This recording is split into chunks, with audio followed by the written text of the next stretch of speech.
আসসালামু আলাইকুম রহমতুল্লাহি ওবরকাতুহু। সম্মানিত দর্শক, আওয়ামী লীগ এবং বিএনপির মধ্যে বর্তমানে রাজনৈতিক সম্পর্ক কোন পর্যায়ে আছে? আওয়ামী লীগকে কি খুব দ্রুত রাজনীতিতে ফিরতে দেওয়া হবে, কিংবা ত্রয়োদশ জাতীয় সংসদ নির্বাচনে যেভাবে প্ল্যান করে আওয়ামী লীগ বিভিন্ন জায়গাতে বিএনপিকে ভোট দিয়েছে, তার প্রেক্ষিতে বিএনপির যে বিপুল বিজয় এবং জামাতের যে বাড়াবাতে ছাই, এটার পরিণতি কি হতে যাচ্ছে? আওয়ামী লীগ যে বিএনপিকে ভোট দিল, অনেক ক্ষেত্রে বলা হয়ে থাকে যে উপরে থেকে নির্দেশ এসেছিল। বাংলাদেশে আওয়ামী লীগের অনেক যারা নেতা আছেন তাদের সঙ্গে কথা হয়েছে।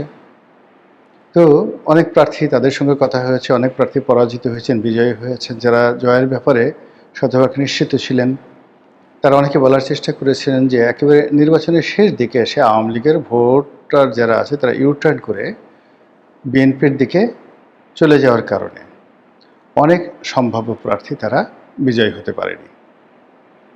তো এখন এই যে আওয়ামী লীগের ভোটাররা বিএনপির দিকে সুইং করলেন এবং জামাত যেখানে শতভাগ নিশ্চিত ছিল যে তারাই বিজয়ী হবে, সেই বিজয়টা মূলত বিএনপির ঘরে তুলে দেওয়া হলো। তারেক রহমান সাহেব এখন প্রধানমন্ত্রী, এর বেনিফিট আওয়ামী লীগ আদৌ পাচ্ছে কিনা? সরকার গঠনের একদিন দুই দিন পরে আওয়ামী লীগের মধ্যে একটা ব্যাপক, যাকে বলা হয়, আশা আকাঙ্ক্ষা দেখা গিয়েছিল। একজন দুজন আওয়ামী লীগ নেতা জামিন পেয়েছিলেন, পরবর্তীতে আবার সেই জামিন স্থগিত করা হয়েছে। আবার বিপরীতমুখী যে ঘটনাও ঘটেছে, বেশ কয়েকজন পুলিশ কর্মকর্তা তাদের অধীনস্থ থানাগুলোকে নির্দেশনা দিয়েছেন যে আওয়ামী লীগের কোনো নেতা যদি জেলখানা থেকে জামিন পান, তাকে যেন শোন অ্যারেস্ট দেখিয়ে, অর্থাৎ অন্য একটি মামলায় শোন অ্যারেস্ট দেখিয়ে সঙ্গে সঙ্গে জেলে পোরা হয়। এইগুলো অবস্থা চলছে। তার ফাঁকে ৭ই মার্চ, যেটা বঙ্গবন্ধুর সেই ঐতিহাসিক ভাষণকে কেন্দ্র করে যে রাষ্ট্রীয় আচার ছিল, সেটা তো এই বছর হয়নি।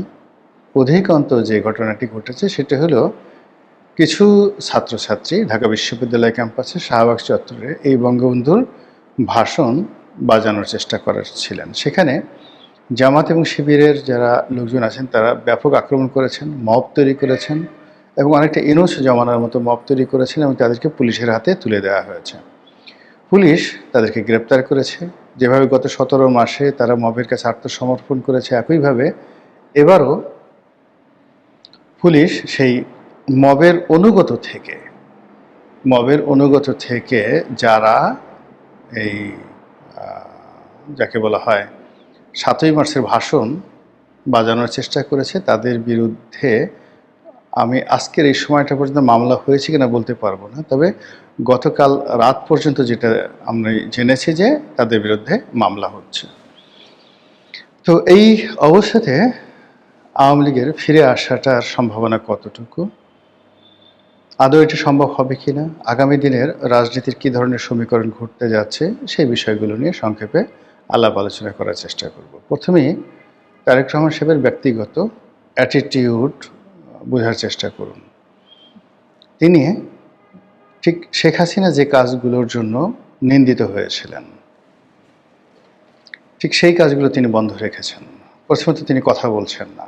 শেখ হাসিনা প্রচুর কথা বলতেন, সে তুলনায় তারেক রহমান সাহেব এই যে কথা বলছেন না, এটা শেখ হাসিনার যে রেজিম, সেই রেজিমের জন্য একটা বিরাট চ্যালেঞ্জ। দ্বিতীয়ত, শেখ হাসিনা সংবাদ সম্মেলন করতেন অহরহ, তিনি সেই কাজটিও তিনি করছেন না।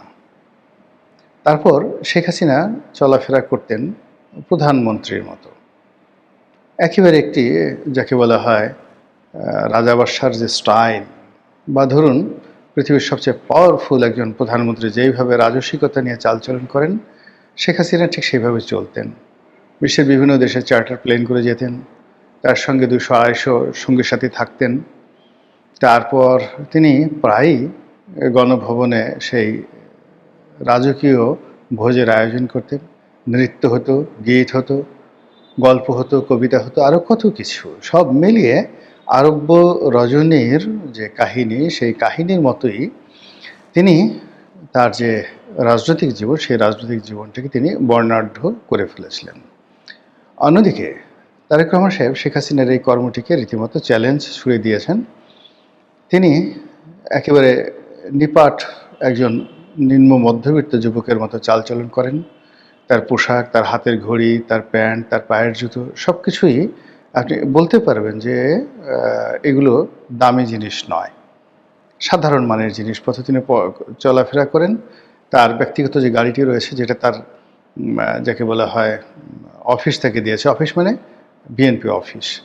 তো বিএনপি নেতাকর্মীদের টাকায় কেনা যে গাড়ি, সেই গাড়িতে তিনি চলাফেরা করছেন এবং এই গাড়ির তেল, ড্রাইভার বাবদ তিনি রাষ্ট্র থেকে কোনো অর্থ নিচ্ছেন না। এমনকি রাষ্ট্রীয় যে পতাকা, সেই পতাকাগুলো তিনি ব্যবহার করছেন না। তিনি বলে দিয়েছেন যে যেগুলো রাষ্ট্রীয় আচার এবং অনুষ্ঠান হবে, সেই ক্ষেত্রে তিনি শুধুমাত্র রাষ্ট্রীয় পতাকা ব্যবহার করবেন। আদারওয়াইজ রাস্তাঘাটে চলাফেরা করার জন্য তার এই ধরনের পতাকা প্রয়োজন নেই এবং তিনি সেটা করছেন না। এর ফলে শেখ হাসিনার সেই যে রাজস্বিক জীবন আর তারেক জিয়ার যে সাধারণ জীবন, এটি আমাদের দেশের যারা আমজনতা তারা ভীষণ রকম পছন্দ করছেন। সাম্প্রতিক সময় দেখা যাচ্ছে যে তিনি বড় চেয়ারে বসছেন না, ছোট চেয়ারে বসছেন। মুরব্বীদের দেখলে তিনি উঠে দাঁড়াচ্ছেন। তারপরে কাউকে সালাম দেওয়ার প্রয়োজন হলে মাথা নুয়ে তিনি সালাম দিচ্ছেন, হ্যান্ডশেক করছেন এবং সাধারণত চোখে চোখ রেখে কথা বলছেন না। এবং গত কয়েকদিনে, অর্থাৎ প্রধানমন্ত্রী হওয়ার পর থেকে আজ অবধি, তিনি কারোর সাথে রাগ হয়ে কমান্ডিং সুরে কারোর সঙ্গে কোনো কথাবার্তা বলেননি। চেষ্টা করেছেন হাসি মুখে কথা বলার জন্য, আর যেখানে হাসাহাসি করা সম্ভব ছিল না সেখানে তিনি চুপ থেকেছেন।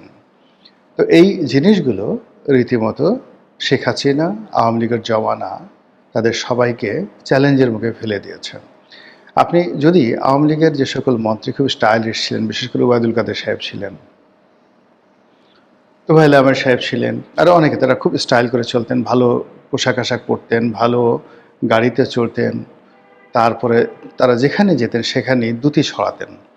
ঠিক ওইরকমভাবে জনাব তারেক রহমান সাহেব নিজে এবং তার কোনো মন্ত্রী যেন সেই কাজ করতে না পারে, তিনি কঠোর সেই নজরদারি রক্ষা করছেন।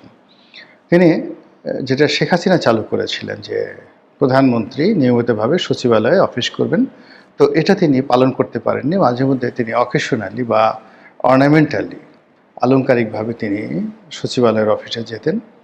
এখন তারেক রহমান সাহেব এটাকে নিয়মিত করছেন। তিনি নিয়মিত অফিসে যাচ্ছেন এবং নির্দিষ্ট সময়ের মধ্যে অফিসে হাজিরা দিচ্ছেন। এর ফলে কি হলো, সরকারি কর্মকর্তা এবং মন্ত্রীদের মধ্যে রীতিমতো দৌড়দৌড়ি শুরু হয়ে গেছে। মন্ত্রীদেরকে দেখা যাচ্ছে যে তারা নিজেরা ব্যাগ হাতে, ব্রিফকেস হাতে তারা দৌড়দৌড়ি করে মন্ত্রী পরিষদের বৈঠকে যাচ্ছেন, মন্ত্রণালয়ে যাচ্ছেন। সচিবালয়ে সাধারণত যেভাবে দালাল ফড়িয়েদের একটা ভিড় থাকতো, সেই ভিড় অনেকটা কমে গেছে। এই প্রতিটি কাজই আওয়ামী লীগের জন্য রীতিমতো চ্যালেঞ্জ হয়ে দেখা দিয়েছে এবং এই কাজগুলো যদি ঠিকমতো চলতে থাকে, তাতে করে এই যে বর্তমানে যে অর্থনৈতিক সংকট আছে, ব্যবসা বাণিজ্য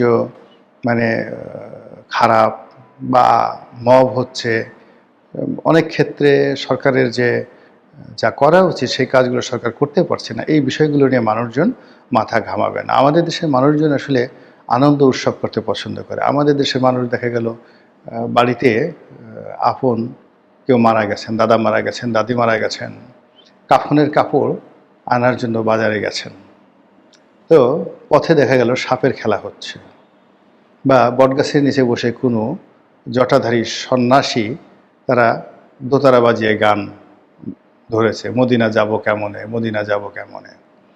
এখন যে লোক কাফনের কাপড় কেনার জন্য বাজারে যাচ্ছিল, আতর কেনার জন্য বাজারে যাচ্ছিল, সে তার যে আত্মীয় মারা গেছে সেটা ভুলে গিয়ে বটগাছের তলায় বইরে গিয়ে যে গান গাচ্ছে মদিনা যাব কেমনে, সেই গান সে দাঁড়িয়ে দাঁড়িয়ে শুনছে। এই হলো আর্তভোলা বাঙালির স্বাভাবিক চরিত্র।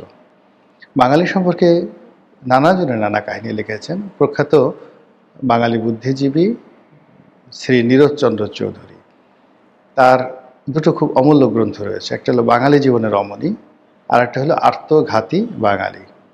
এই দুটো বই যদি আপনারা পড়েন, অসাধারণ ধারণা পেয়ে যাবেন এই জাতিগোষ্ঠীর সম্পর্কে। তো সেক্ষেত্রে জনাব তারেক রহমান সাহেব লন্ডনে থেকেছেন। তিনি সেখানে, তিনি বা তার যারা লোকজন রয়েছেন, বিএনপির গবেষণা সেল, আমি একবার ওই যে একজন খুব উগ্রবাদী আওয়ামী লীগ নেতা ছিলেন আহমদ হোসেন, যার সঙ্গে আমার একটা টক শোতে বেশ হট টক হয়েছিল। তো সেখানে আমি বলেছিলাম যে বিএনপির একটা গবেষণা সেল আছে। আর এই কথা শুনে তিনি তেলে বেগুনে জ্বলে গেলেন। তিনি বললেন যে নো, বিএনপির কোনো গবেষণা সেল নেই। বিএনপির যদি কোনো কিছু থেকে থাকে সেটা হলো বিএনপির জঙ্গিবাদী সেল আছে, বোমা মারার সেল আছে। তো সেই কথা, তার যে সেই আবেগপূর্ণ ভাষণ যে কতটা অসার ছিল, এটা এখন এই অল্প কয়েকদিনের যে বিএনপির কার্যক্রম, সেই কার্যক্রম দেখলে বুঝতে পারবে যে তারেক রহমান সাহেব তার যে 2001 থেকে 2006 সনের ড্রেস কোড, তার চলা ফেরা, কথাবার্তা, বন্ধু বান্ধব যা কিছু আছে, এটার 1% আপনি এখন দেখতে পাচ্ছেন না। ফলে তার যে গবেষণা সেল, বিএনপি যে গবেষণা সেল, এটা তাকে প্রস্তুত করেছে।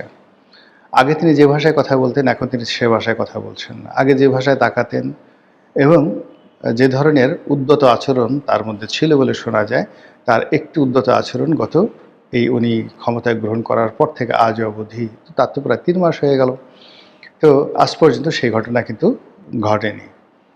এর বাইরে তিনি যে সকল সিদ্ধান্তগুলো নিয়েছেন, নিয়োগ, বদলি, মন্ত্রিপরিষদ গঠন, তারপরে বিভিন্ন জায়গাতে রিশাফেল করা, এরপরে যখনই কোনো একটা অভিযোগ আসছে সেই অভিযোগ আমল নিয়ে সঙ্গে সঙ্গে সেখানে অ্যাকশন নেয়ার ক্ষেত্রে তিনি যে গতি দেখাচ্ছেন, এতে করে আওয়ামী লীগের যে জমানা, সেই জমানা সম্পর্কে মানুষের যে আবেগ আছে, সেই আবেগ বেশি দিন থাকবে না।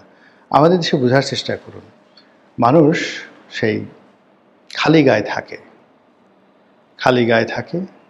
গ্রামের অনেক মানুষ একটা গামছা পরে সেই সারাদিন কাটিয়ে দেয়। তার আর কোনো বস্ত্র প্রয়োজন হয় না। ওই গামছাটা সে কাঁচা দিয়ে খেতে কাজ করে। তারপরে শেষে উলঙ্গ হয়ে কোনো নদীতে সে গোসল সেরে নেয়, সে গামছা দিয়ে সে মুছে নেয়। তারপরে শেষে সে প্রাকৃতিক যে কর্ম, সেটা কোনো খাল বিল নদী নালাতে কিংবা কোনো বনের মধ্যে গিয়ে সেই কাজগুলো সে করে। তারপরে সকালবেলা সে হয়তো মরিচ দিয়ে বা পেঁয়াজ দিয়ে একটু ভাত খায়। রাতে এসে সে বউয়ের সাথে ঘণ্টাখানেক ঝগড়াঝাটি করে বলে যে যা খাবো না, আরে গালি দিয়ে বলে খাবো না, তো রান্না করা খাবার খাবো না বলে না খেয়ে সে ঘুমিয়ে থাকে। আবার গভীর রাত্রে উঠে চুপি চুপি সে চুরি করে ভাত খেয়ে আবার ঘুমিয়ে থাকে, বউ যেন টের না পায়। এই যে বাঙালির অদ্ভুত চরিত্র, বাঙালি গুল খায়। ওই যে জর্দা আছে না, সে মানে মুখের মধ্যে আপনি গ্রামে দেখবেন ভাত পায় না, ঠিকমতো কাজ করে না, কিন্তু তার মানে মহিলা এবং পুরুষ এদের কোমরে মানে গুলের প্যাকেট পাবেন, মুখের মধ্যে কতগুলো গুল দিয়ে তারা ঘুরতে থাকে। এরা জর্দা খায়, এরা গুয়া খায়, গুয়া মানে সুপারি খায়, তারপরে এরা যেভাবে চুন খায়। এই অদ্ভুত একটা জাতি, সেই অদ্ভুত একটা জাতির মনস্তাত্ত্বিক যে বিষয়গুলো, এই মনস্তাত্ত্বিক বিষয়গুলো যদি আপনি বুঝতে পারেন এবং জাতিকে তার সেই মনের যে জায়গাগুলো সেখানে শান্তি দিতে পারেন, তাহলে আপনি তাদের পেটে খাবার না দিলেও চলবে। তাদের সকাল বিকাল পাছার উপরে যদি আপনি দড়াম দড়াম করে চাবুক মারেন, তাহলে তারা মাইন্ড করবে না। তারপরে বলবে যে এরা সাহেবের জাত, এদের জন্ম হয়েছে আমাদেরকে চাবুক মারার জন্য, আর আমরা 200 বছর ধরে এদের গোলামি করব, এটাই আমাদের তকদিরে লেখা ছিল। তো সেই অর্থে বিএনপি যে কাজকর্মগুলো করছে, তারেক রহমান সাহেব যে কাজকর্মগুলো করছে, তাতে করে আওয়ামী লীগের আগামী দিনে ফিরে আসার জন্য নতুন ন্যারেটিভ লাগবে, নতুন সুযোগ লাগবে। আদারওয়াইজ মানুষজন এখন যে অবস্থায় চলছে, আওয়ামী লীগের নাম সকাল বিকেল কতটা স্মরণ করে সেটাই দেখার বিষয়। মহান আল্লাহ আমাদের সবাইকে হেদায়েত দান করুন, হেফাজত করুন। আসসালামু আলাইকুম ওয়া রাহমাতুল্লাহি ওয়া বারাকাতুহু।